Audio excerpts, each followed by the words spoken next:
Hi வணக்கம். இன்றைக்கி குடியரசு தினம். அனைவருக்கும் இனிய குடியரசு தின நல்வாழ்த்துக்கள். Happy republic day to all நம்மளுடைய யூடியூப் சேனல் சார்பாக. சரி, இன்றைக்கி எல்லாருமே இந்த வாட்ஸ்அப்பில் ஸ்டேட்டஸ் வைக்கிறது, இன்ஸ்டாகிராமில் இந்த வந்தே மாதரம் பாட்டெல்லாம் போட்டு ஸ்டேட்டஸ் வைக்கிறதுன்னு சொல்லிட்டு பண்டைய கிளப்பிட்டுருப்பீங்க. நம்ம ஸ்கூல்ஸ், காலேஜஸ், எஜுகேஷன் இன்ஸ்டியூஷன்ஸில், கவர்மெண்ட் ஆஃபீஸ்லலாம் இன்றைக்கி கொடியேற்றுறதெல்லாம் நடக்கும். சாக்லேட்டு, கலப்பரிப்பெல்லாம் கொடுப்பாங்க. அதெல்லாம் வாங்குறதுக்குலாம் நிறைய பேர் போயிட்டு வந்திருப்போம். அதையும் தாண்டி இன்றைக்கி மிக மிக ஒரு முக்கியமான நாள். ஆமாம், ஏன்னா நம்மளுடைய இந்திய நாட்டினுடைய, இந்த குடியரசு நாட்டினுடைய, ஜனநாயக நாட்டினுடைய மிக முக்கியமான நாள். அதுலேயும் சுதந்திர தினத்தை விட மிக முக்கியமான நாள். இந்த நாட்டில் நாம் இந்த ஸ்டேட்டஸ் வைக்கிறது, ஸ்டோரி வைக்கிறது, இதையும் தாண்டி மிக மிக முக்கியமான விஷயம் என்னென்ன இருக்குது, இந்த நாளுக்கு நம்ம என்னென்ன ரீகேப்சர் பண்ணிக்கணும், எதோடைய அவேர்னஸ் நம்மளுக்கு இந்த நாளில் கிடைக்கணும் அப்படின்றத பற்றி நான் இந்த வீடியோவில் உங்களுக்கு சொல்ல போகிறேன். சரிங்களா? நீங்கள் இன்ஸ்டாகிராமில் இந்த ரீல்ஸ் பார்க்குறது, யூடியூப்பில் ஷார்ட்ஸ் பார்க்குறதுன்னு சொல்லிட்டு நிறைய டைம் நம்ம டெய்லி நம்ம எல்லாருமே செலவு பண்ணுறோம்.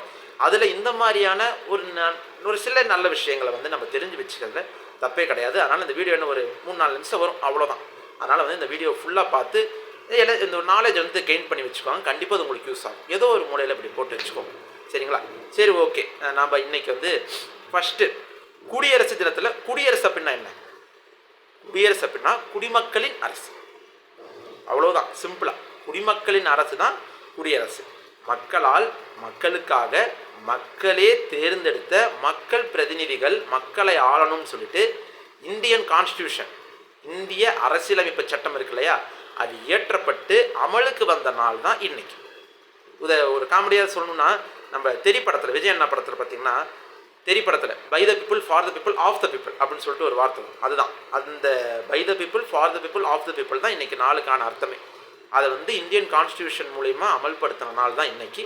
அதுதான் இந்த குடியரசு தினம் வந்ததுக்கான ஒரு பேசிக் இன்ஃபர்மேஷன். அது இல்லாமல் 1950 26 ஜனவரி, இது நிறைய பேருக்கு தெரியும். ஓகே, அடுத்த விஷயம், இன்றைக்கி யார், எங்கே, எப்படி கொடியேற்றுவாங்க, அது ஒரு விஷயம் இருக்கு இல்லையா. எங்கே ஏற்றுவாங்கன்னா, ஒவ்வொரு நாட்டினுடைய, அதாவது நம்ம மாநிலங்கள்னா தமிழ்நாடு, இது மாதிரி எல்லா மாநிலங்களுடைய தலைநகரத்துலையும், இந்தியானா தலைநகர் டெல்லி, அந்த டெல்லியிலையும் கவர்னர், தமிழ்நாடுனா கவர்னரு, இந்த மாதிரி மாநிலங்களில் கவர்னரும், இங்கே மத்தியில் டெல்லியில் நம்மளுடைய குடியரசுத் தலைவர், ஜனாதிபதி அவர்கள், பிரசிடெண்ட், அவர் தான் கொடியேற்றுவாங்க.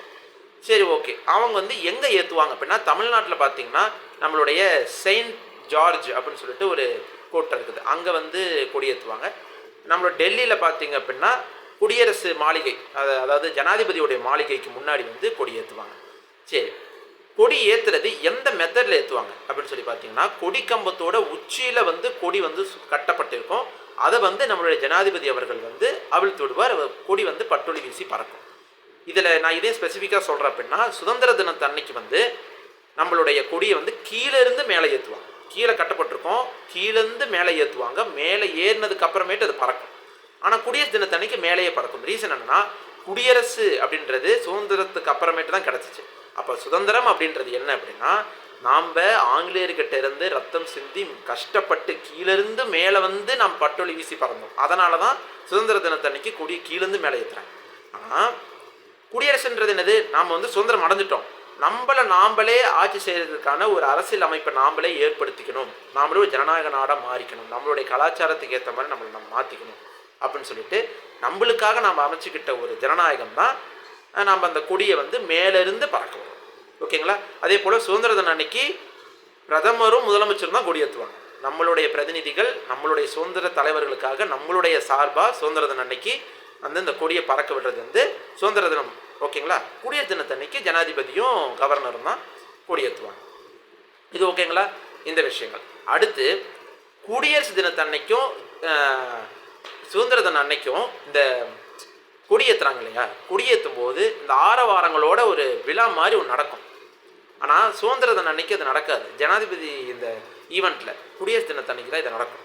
ஏன் அப்படின்னா, குடியரசு அப்படின்றது நாம் சுதந்திரம் வாங்கினதுக்கு அப்புறமேட்டு நம்மளுடைய கலாச்சாரங்களையும் நம்மளுடைய வாழ்வியலையும் மற்ற நாடுகளுக்கு பறைசாற்றி, நாங்கள் தங்களுக்கு தாங்களே குடியரசு அமைச்சுக்கிட்டோம், எங்களுக்கு நாங்களே அரசியலமைப்பும் ஏற்படுத்திக்கிட்டோம், நாங்கள் சீரும் சிறப்புமாக வாழ்கிறோம், எங்களுடைய நாடு சிறப்பான பாதையை நோக்கி போய்கிட்டு இருக்குது அப்படின்னு சொல்லிட்டு உலக நாடுகள் எல்லாத்துக்குமே எடுத்து காமிக்கிற ஒரு நிகழ்வு தான் இந்த குடியரசு தினம். அதனால தான் நான் சொன்னேன் இல்லையா, ஜனாதிபதி மாளிகையில் கொடியேற்றுவார் ஜனாதிபதி அவர்கள்னு.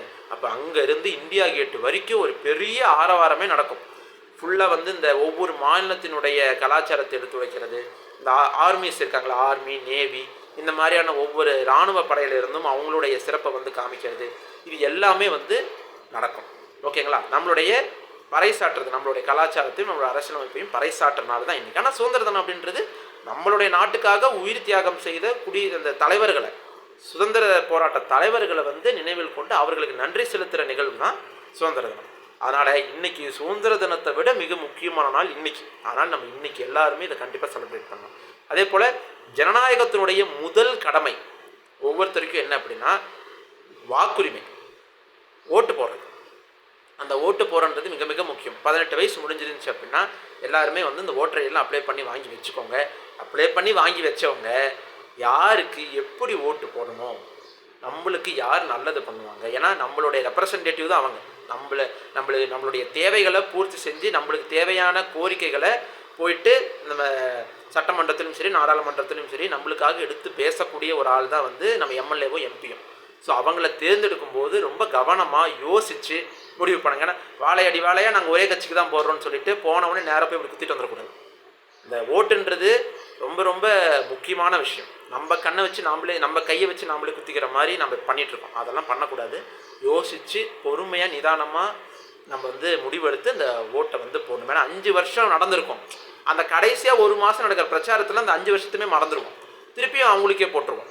அதனால் வந்து இந்த 5 வருஷம் என்ன நடந்ததுன்னு ஒரு அனலைஸ் பண்ணி பேசிக்காக எல்லாருமே இந்த அரசியல் அறிவை வந்து வளர்த்துக்கிட்டு அந்த வாக்குரிமை வந்து கொடுக்கணும். அதை வந்து நான் ஸ்பெசிஃபிக்காக இந்த வீடியோ நான் சொல்ல விரும்புகிறேன். அதனால் வந்து வாக்குரிமை அப்படின்றது ரொம்ப ரொம்ப முக்கியம். அப்புறம் எல்லா விஷயமும் சொல்லிட்டேன்னு நினைக்கிறேன். பேசிக்காக இதுதான்ப்பா விஷயம். அதனால் வந்து எல்லாருமே வந்து இன்றைய நாளுக்கான இந்த புரிதலை வந்து வளர்த்துக்கோங்க. எல்லாருமே வந்து இந்த ஜனநாயக கடமையான ஓட்டுரிமையை கரெக்டாக வந்து பண்ணுங்கள். இன்றைக்கி நாளை வந்து நம்ம சிறப்பாக கொண்டாடுவோம். இந்த மாதிரி நிறைய விஷயங்களை தெரிஞ்சுப்போம். இது உங்கள் நண்பர்களுக்கும் நீங்கள் வந்து ஷேர் பண்ணி குடியரசு தினம்னா இதெல்லாம் பேசிக்காக தெரியணும்ப்பா, அதெல்லாம் தெரிஞ்சு வச்சுக்கோ அப்படின்னு சொல்லிட்டு உங்களை ஃப்ரெண்டுக்கும் இதை வந்து நண்பர்கள், ஃபேமிலி, ரிலேட்டிவ்ஸ் எல்லாருமே இந்திய குடிமகன் தான், எல்லாருக்குமே இதை ஃபார்வர்ட் பண்ணி விடுங்க. எல்லாருமே வந்து பார்த்து தெரிஞ்சுக்கிட்டோம், நல்ல விஷயங்களை வந்து தெரிஞ்சுக்கிட்டோம். மற்றொரு அற்புதமான வீடியோவில் சந்திப்போம். மீண்டும் ஒரு முறை அனைவருக்கும் குடியரசு தின நல்வாழ்த்துக்கள். நன்றி, வணக்கம்.